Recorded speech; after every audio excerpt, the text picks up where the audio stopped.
We call everyone chef in the kitchen. It's a weird, I mean, it's not a cult, I swear. But if our audio team is here, I think we could probably pick up the levels a bit. If not, I'll just be loud. I'm super excited for you guys to be here for this. This is new material for me. I'm just gonna be real vulnerable, real honest with you. But it's new because I think it's really important. One of the things I've found in the last couple of years, I've shifted toward doing more consulting with a lot of organizations on their content operations and processes. And every time I run into this thing, which is we have job descriptions and mission statements and taglines and OKRs and CTA, whatever acronyms we have that are telling us we need to be creative and innovative and original and disruptive. Does this feel familiar to anyone, right? Everything we need to do has never been done before. And after you do that, something else that you've never done before, right? And at the same time, what we find is that the things that we know create a creative environment are nearly the opposite of the things that all the businesses do, which creates a problem, understandably, which I presume is why you're here. So what we find is that we know what makes a creative environment, and there's no real wrong answers here. Anybody want to shout out, like, what do you think makes a good creative environment? Trust, super key, right? You've got to be able to believe, yeah. Space to fail, yes, I love it. We are all about time, so good. What else? Freedom, inspiration. Would any of you use these words to describe the operations of your company? Time, freedom, right? Space, freedom to fail.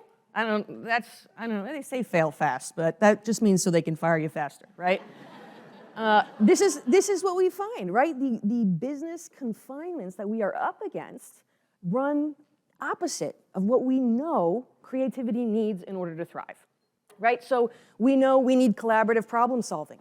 This is where some of that trust comes in. We need to be able to work together. We need to be able to voice our ideas, even if they seem a little risky, right? And yet, most of us are operating in silos, lots of silos. I see lots of nodding. I'm sorry. You're here amongst friends, out of your silo. Enjoy the sunshine while you can. We have these silos that prevent us from doing the kind of collaborative work that we need to do to have strong creative ideas take root. And then we have the vetoes. You guys have been through this, right? The project is going along strong, it's ready to go, and at the 11th hour, Bill from finance is like, forget it. We're not doing it, right? Cheryl from legal is like, shut it down, right?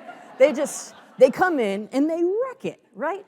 So this is a big problem. If we can't all work together, if we can't all get on the same page about encouraging creative thinking, it's not going to happen. And sometimes it's not going to happen early, and sometimes it's not going to happen late, right? We also knew time came up, right? Good work takes time.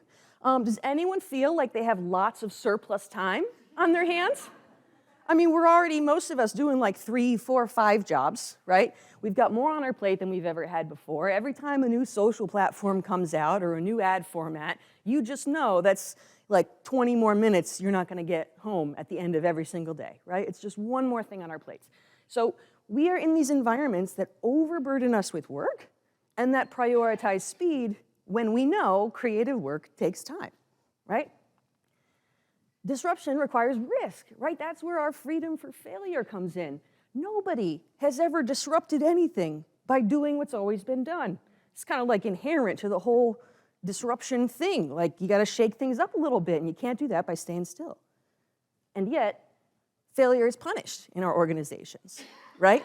The only way to get a raise, to get promoted, to get some respect around the water cooler is to meet those goals, to do the safe thing, to keep doing what's always been done and never make any mistakes. What we find, though, is that most companies reserve those sad truths for after the orientation. So we talk about all the big things up top, right? Creatives, come on in. We're disruptive, we're innovative, we're original.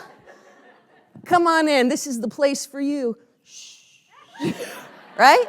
We hide it underneath the surface.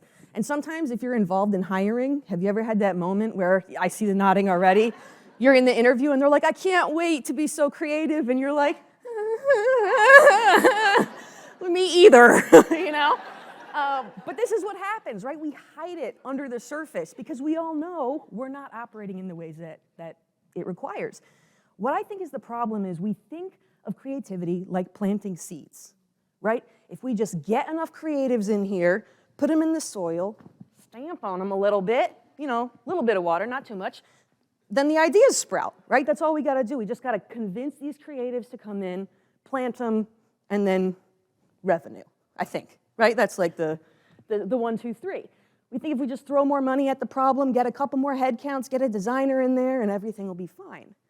But we know that this is not what works, right? Because we're adding more head count, we're bringing in more designers, we're adding creative to more job titles, and we're still not seeing different results. We're still doing the same things and getting the same results. Now, what happens a lot of times, even if we do, we can't say what we think in the hiring interview process, and so we trick all of our creatives into coming in. It usually doesn't work. It creates something that I call the 3-month slump. Has anybody ever been churned and burned through an agency? Okay, I just want to remind you that you are free. You are here in this moment. 2024, you have agency, and there are familiar faces alongside of you to take care of you, because this next part might be a little triggering. So the 3-month slump, it looks a little something like this. Oh my God, you are not gonna believe this. I got a job, I get to do creative work, and I get to make money. Like, this is gonna be the best. I am so hopped up on onboarding propaganda. We are gonna change the world, right? I mean, obviously, there's gonna be a little bit of a learning curve. It's gonna take some time. I can't get everything right off the bat. Eventually, I'll understand how things go, and they'll like my ideas, and things will get better. And I know it's been a month, but that just means I need to try harder. I gotta get the hang of things around here, make sure that these ideas are gonna work. I really thought that last one was pretty good, but maybe next time.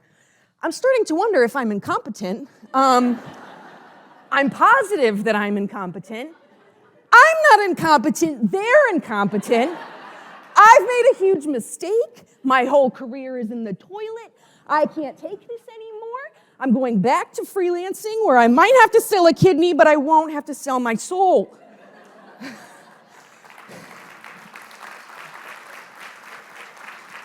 Right? We've been there. You've either been this creative, in which case, I'm sorry, again, you're here, you're safe, you're free, or you've seen this on your team, right? They burn out and they leave. They burn out and we decide we're gonna reassign them to a different team or a different project to kind of keep them happy, right? Keep them around for a little while. Or we just decide that they're not a good fit. And what happens is we see them as they're the problem. They couldn't hack it. They weren't ready for the pace of agency life, right? They were too married to their ideas, too precious about their ideas. They couldn't take feedback well. We blame the creative. But the problem is, any other time that we plant something in an environment that we know will not suit its growth, we understand that the environment is the problem. But we blame the creatives. Bad seed, right? So most of us know, again, that the environment is the actual problem we need to solve for. And to our credit, we've tried some things. Like, we're trying some stuff, right? The first thing people usually try is seeing creativity as a vibe. You know what this looks like, right? This is where you're like, we're gonna do an open office plan, guys. It's gonna be great. We're gonna put in some Urban Outfitters lighting. We're gonna succulents for everyone, right? Right? Bring your dog to work. Bring someone else's dog to work. We don't care. Like, just bring them in, right? Snacks off the hook. I worked at Huffington Post in like 2013 era. Let me tell you, the snacks were off the chain. They literally had a beer cart. At 5 o'clock, a bell would ring, and somebody would come around with a cart and pass out beer. Like, they were really trying to make creativity a vibe. They've since been acquired by AOL and then Verizon, so you know how that went. The other thing we try is dress code, right? We think that if people can come in and feel more like themselves, like these creatives, they don't want to be in suits. That's the problem. Their ideas can't burst free from shoulder pads, you know? We've got to set them free. And so this happened to me too. I was at the New York Times. I was the first editor of branded content there, and I was brought in as like the creative. Like we got one of those now, like check. We were doing branded content for all of our brand partners, and I was 24, so I had crippling imposter syndrome and like the shoulder pads to make up for it, like I was dressing the part. And after about a month, my boss took me aside and he was like, I need you to wear sneakers. You got to show up in Converse because I can't take you into a meeting with BNY Mellon and say, here's our creative, and you've got pumps on. Like, that's not cutting it, right? Creativity is a vibe. So we try this, right? We try this. It doesn't typically work, which is why we're here, right? Then we try creativity as a KPI, right? We're like, well, we just need to measure creativity better. We need to put some parameters around it. We need to offer a little prize to our most creative, maybe like a little coffee shop gift card. They love their coffee, those creatives, We do a little hackathon. We bring in the coffee. We order pizza. We time it, and we're like, be creative by 6 p.m., okay? It's going to be great. And if you do a good job, tomorrow you get pizza too, right? This is what we try. Again, doesn't usually cut it. The last-ditch attempt is we think, okay, maybe everyone can't be creative, so we'll just put it all in one spot. We'll take all that fun stuff, the dress code, the hackathon, the pizza, the Urban Outfitters decor. We'll put it behind a door, and only some people are allowed to go in. We'll call it a lab. A studio, right? Who's got a lab or a studio? Yeah, you know what I'm talking about, right? And that'll fix the problem, because we'll put all those creatives over there where they can, wear their Converse and compare tattoos, and, it'll be great. It'll be great. This isn't what makes ideas grow either, right? Putting them all in their own little place, dressing it up a certain way, that's not what causes creativity to take root and to grow into something that is going to be disruptive, be original. The difference between planting a seed, like we talked about, just dropping some creatives on it, and getting something fully grown, strong enough to stand on its own, is patience and pruning. Patience and pruning. So these are the two things we're going to talk about today. And some of you are like, I am not a landscaper. This means nothing. So let me break it down a little bit. Patience is what we call divergent thinking. There are actually many different types of thinking. You've probably heard of this. Divergent thinking is, diverge is like to go apart, to go big. So divergent thinking, you may have heard divergent in association with like neurodivergence, right? I'm an autistic professional. You may have those kinds of programs at work. Neurodivergent, similar to divergent, different thinking, super valuable to have. When we are in divergent thinking mode, we are thinking big. We're building it out, right? We're yes-anding, taking some cues from improv, right? Like we're just gonna say yes, we're gonna keep building, we're gonna keep rolling. There's no holding back. There's no bad ideas. We need to build big in order to then prune back and get something worth having. We might end up with something like this at first, which is like not as cute, but it's a good place to start. There's a famous quote by Michelangelo that said, I saw the angel in the slab of marble, and I carved until I set it free. Right? You've got to start with something big if you want to have control over the smaller version of it. Otherwise, Michelangelo's like duct taping rocks together to try to make it. It just doesn't work, right? And that's what a lot of us are doing. So we have our divergent thinking, where we think big. Then we have our pruning. That's the convergent thinking. So converge, I'm a word nerd. You guys know similar terms here. It's where we bring things back together, right? So if our divergent thinking is building it out, our convergent thinking is bringing it back in. This is the time for us to adjust, for us to talk about the realities of our budget, of our timeline, of all of these things. I see you taking notes. We'll hold it here for a sec. But this is the time where the reality gets to come back in the room, right? But again, we need that big start. We need the divergent thinking in order to prune back and end up with something big. And what I find is most of us aren't having these things. We either don't have both, we have them in the wrong proportions, or we have them in the wrong order. I see some light bulbs happening here, right? We usually see what's missing. So the first thing that's important is you must have both. You must have both. If you don't have enough convergent thinking, I mean, it'll be real creative. It'll just be overgrown, and like there's probably some snakes living in there. You're gonna get a blight notice from your, your homeowners association. It gets messy quick.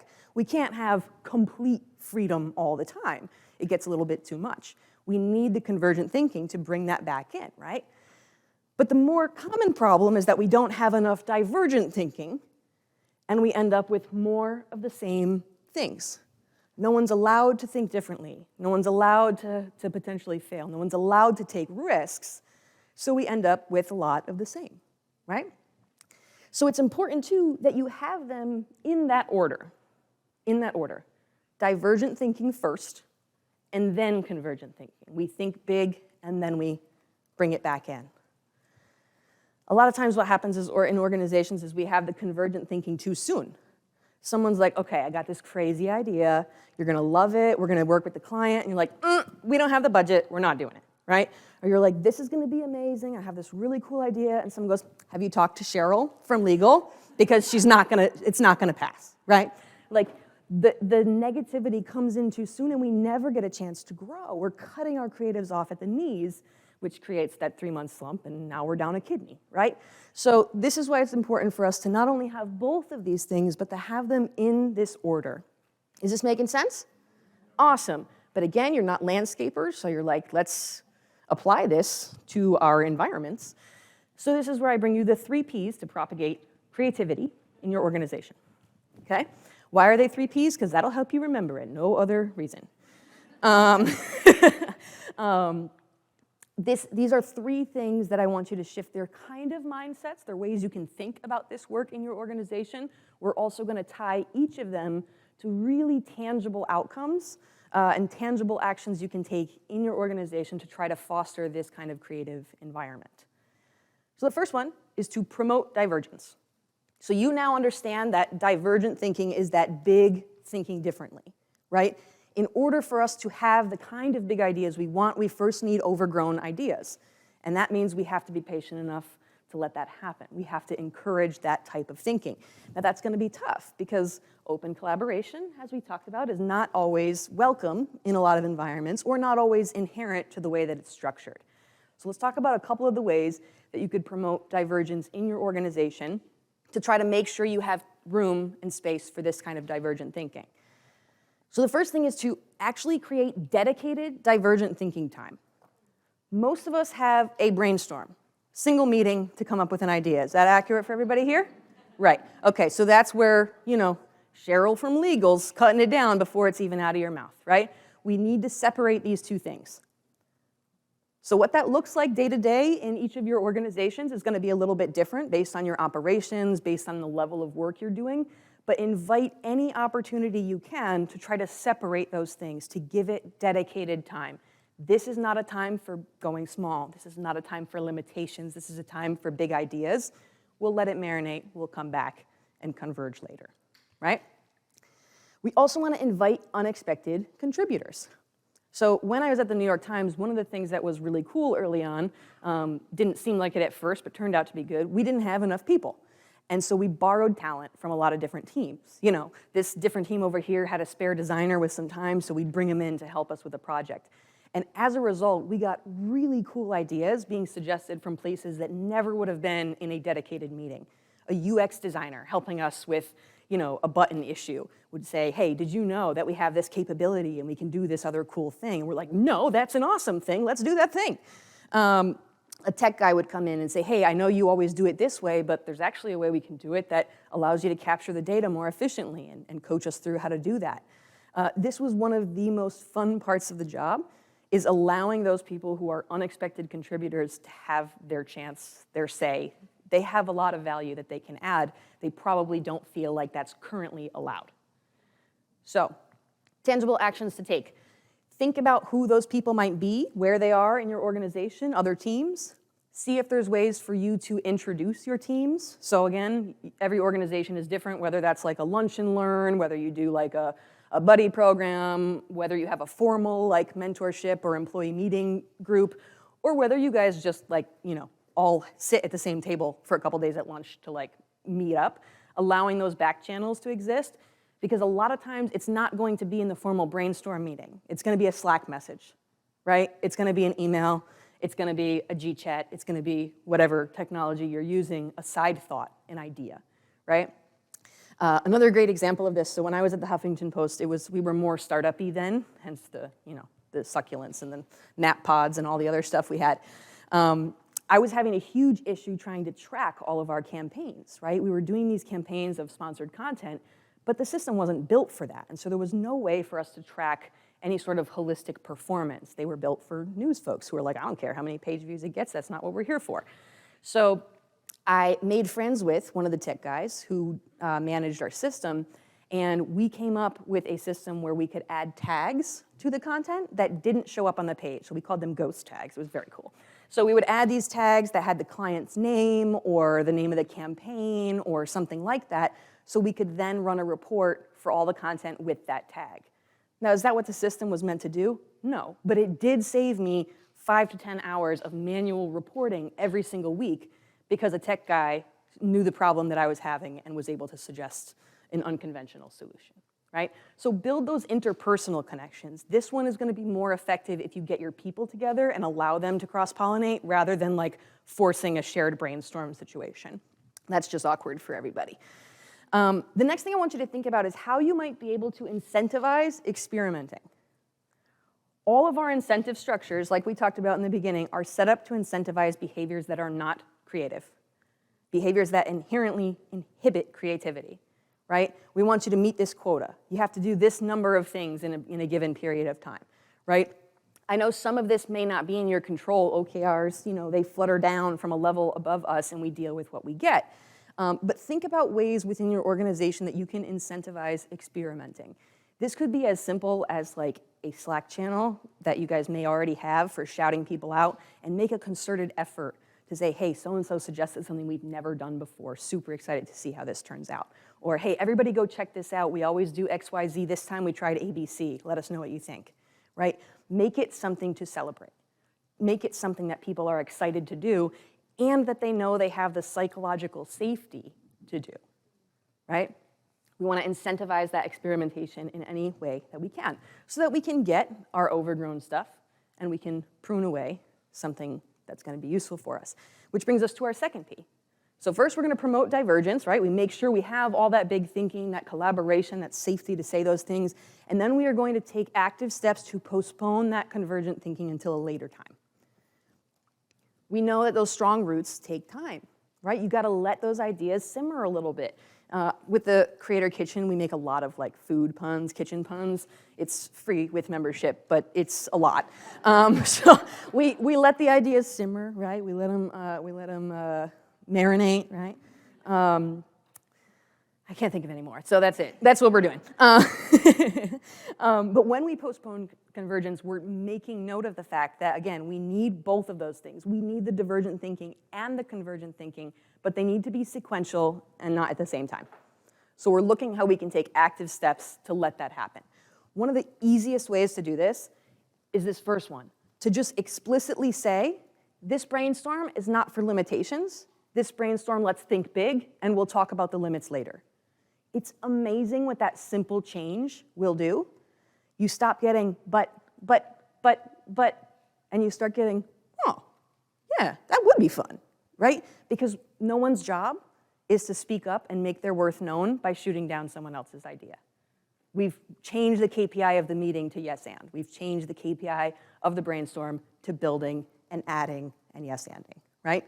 So this is really simple. If you are running any sort of meeting, to introduce this as the way you run those idea sessions is a really valuable, simple change you could make effective today. The other one is that you need to plan ahead to allow time for these things. So again, to whatever degree this is in your control, I know we have folks who are in lots of different titles, lots of different org structures here. See if you can adjust your timelines for these things to allow divergent and convergent thinking to happen at least one day apart. That's it. It's only one more day to your timeline, right? Which hopefully can either be made up elsewhere or won't create a huge disruption. But today we think of all the big ideas. Everybody goes home and does their individual thinking, which data shows is very important for both divergent and convergent thinking. We come back together the next day and refine it. That's where we do our pruning and bring it back in. But you need to build it into your timelines or build it into the structure of your brainstorms. Worst case, try to do a 15-minute in the morning and 15-minute at the close of the day so you still get some of that marinating happening during the lunchtime. And the other one, this is tough, right? Find ways to resist short-term thinking as best you can. Now this is tough, right? We all have clients and they don't really care about our divergent thinking and what we want to do, right? They've got deadlines and KPIs, and we totally understand that. But one of the things to talk about is to remind them that they want to do never been done before. They want to do disruptive. They want to do innovative. And we can't do that by Friday, right? It takes time to build a strong foundation. And in order to do that, we're going to have to give it some time, right? We can't evaluate everything right at the start. I know sometimes if you have like a dashboard that has results, does anybody have to share a dashboard with a client? And you know that like the second it goes live, they're like, we don't have 1 million page views yet. And you're like, it's been 8 minutes, Bill, like relax. So if you're dealing with that, that does make it tough, right? Fully acknowledge that. But what we want to do is we want to see how we can shift toward long-term goals in any capacity we can. So the next time you are doing OKRs or goals, or you're doing somebody's 30, 60, 90 plan, or you're building out a new job description, think about how you can reframe some of those goals as longer term. Rather than what they can do in 1 month, let's look at what they can do in a quarter. Rather than 1 quarter, let's look at 6 months, right? Let's look at 12 months. Try to extend those evaluation standpoints so that we get more time to do the creative work we need to. All right, so we're going to promote divergence. We need to have that big thinking. We're going to postpone our convergence so that there's time for those things to happen. And then we are going to protect our creators. If you think of nothing else, if you take nothing else away, this can be the make or break for your organization. Because creativity is an incredibly vulnerable act, right? To stand up in a room full of your peers, many of whom have control over your social standing and your professional standing, and to suggest an idea that has not been done before is incredibly vulnerable. And people aren't vulnerable with people who are a jerk, right? If I tell you right now, you got a phone call from someone and they were complaining, you know who it is in your life, right, that shoots down every idea that's negative. You're not going to that person with vulnerability. You're not going to that person with suggestions, right? We have those people. We need to protect our creators, to protect that psychological safety so that they can make those big ideas come out, that they can feel comfortable to do this. Because the reality is, if we're doing that divergent thinking, there's going to be some weeds. There's going to be some stuff that doesn't come out the way we wanted it to. There's going to be some stuff that seeps in where it's not supposed to be. There's going to be some stuff that, our kids aren't going to come in and like kick it and make more weeds appear, but there's some version of that that's probably going to happen, and it's probably tech, right? A problem will amplify because it gets into some system somewhere. So this is an inherent part of the process. This is that fear of failure that comes in, right? We need to be able to protect our creators at all costs because that is important. There's a couple ways to do this. The first, as we've already talked about, is to celebrate the experimentation. Find a way to measure success that isn't solely based on results. I know that sounds counterintuitive on its face, but let's celebrate the trying. Let's celebrate the experimenting. Let's celebrate what we're learning. I looked at a lot of different thought leaders who have quotes on this, but the best one came from my daughter's preschool teacher, so we're just going to use that, which is you win or you learn. That's all there is. You win or you learn, right? And we are always learning. So rather than saying we missed the benchmark, we fell below our quota, right? What did we learn? We learned that doing this doesn't work. We learned that when we do this, this affects the outcome. We learned that if we want to prioritize this outcome over here, this is not the tactic to use, right? Focus on the learning and allow that to be valuable to your organization because it is, right? This is insights, folks. And if you're in marketing, you know how to spin the insights. So that's what we got to do, right? We got to look at these failures and find a way to examine what we've learned and how we can improve our future performance based on that. If you have the power, or if you have something smaller than like an official bonus and promotion structure, look at ways you can adjust how those are set up. Because this is the number one thing I see when I come in to like a creative organization and they're like, we don't understand why the creativity is not flowing. And I'm like, well, everyone has super aggressive sales goals that don't allow for like a hint of creativity because if they stop selling for 1 second, they're gonna miss their goal, right? So obviously, we have revenue realities. I'm not telling you to forget about revenue. What I'm saying is to look at the ways that we incentivize behavior on our teams and see if we are incentivizing them to do the opposite, right? Because if we are asking someone to be creative and putting them in an environment that doesn't allow it, we are setting them up to fail. And that's horrible leadership. That's horrible HR. That's horrible for morale. Because they know it and you know it. So why are we doing it? Why are we giving them a goal we know they can't hit? Right? So try your best in whatever capacity, whatever power you have to look at the incentive structures. Again, even something like mild rewards in your team, who gets to lead something, who gets to do the favorite task, right? Who gets to feed the office fish? I don't care what it is, right? Find some sort of thing and use that as a way for you to celebrate and protect those creators, right? The last one is it's the easiest, but it's also the hardest. So many times when something goes wrong, we blame the people, we blame the team. Default, right? And this is like across the universe. I'm not expecting you to change that global phenomenon, but most of us have much more power than we realize for framing these situations when the bad things happen, when we don't hit the benchmark, when we don't meet the quota. You have the power of saying tech didn't deliver, or next time we need more time for the tech build out. Right? That's the same information, but it's framed in a very different way, in one that allows tech to still have suggestions, to be additive to the fix rather than being the problem. Right? So this will take some practice. It's not something that's easy to do. That's what I meant by it's easy to change, but it's hard to think through how to change it. It's a very conscious act. When you have those moments to protect those creators who are contributing, who are being vulnerable, make sure that we're not throwing that back in their faces when those weeds inevitably pop up, because they will. It is a necessary part of that creative process. So finding ways to squash the scapegoating. Don't let a person or a team be the reason something doesn't succeed. Always look if you can adjust the process. That's a much better person to take the blame, right? The process we can fix. We can't fix people, we can't fix teams. Not in a way that everybody wins, right? And this, again, extends to everybody who is putting their skills here. I see a lot of people who are like, yeah, well, we protect, the sales can't talk directly to the designers because we don't want them to hurt their feelings, and we don't want the designers to be influenced by the sales quotas, which is great, but there's probably 3 levels of middlemen who are still part of that process, who are still getting that scapegoating feedback, right? So whether it's your tech team, it's your sales team, it's your copywriters, it's your freelancers, whoever it is, they all need to be included. If they are adding value, they need to have that protection. Sound good? All right, so those are our 3 Ps.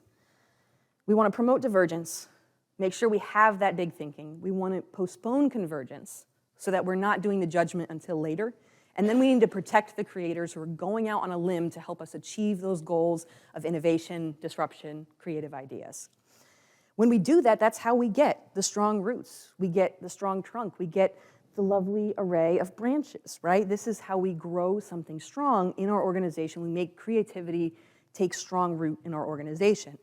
Because we talked earlier about how our creative requirements are not being met the way we operate now. What we can do is take more active, intentional steps to try to create a creative environment that works. That's not just a vibe, not just a KPI, right? But the things that we know work to build creativity in your organization. That's how we get something that's a little bit different, right? Oh, it's cute, right? Thank you. Thank you. I made it myself. When we do collaborative, we know that we need collaborative problem solving. So when we promote divergence, that's how we make sure that that happens, right? We're adjusting our process to make room for what we know to be a requirement for creative thinking. We invite people to build on their ideas and build something bigger. This one's cute too. You can awe. Now, we also know that good work takes time, right? We said that right from the beginning. So when we postpone convergence, we are making sure that we allow for time for good work to happen. That's how we have time to do something bigger than we've done before. And we also know that disruption requires risk. When we protect our creators, we ensure that the people who bring new life into our organization, the people who bring the new ideas, the people who are making something beautiful sprout, are safe to continue doing things that surprise us. Thank you.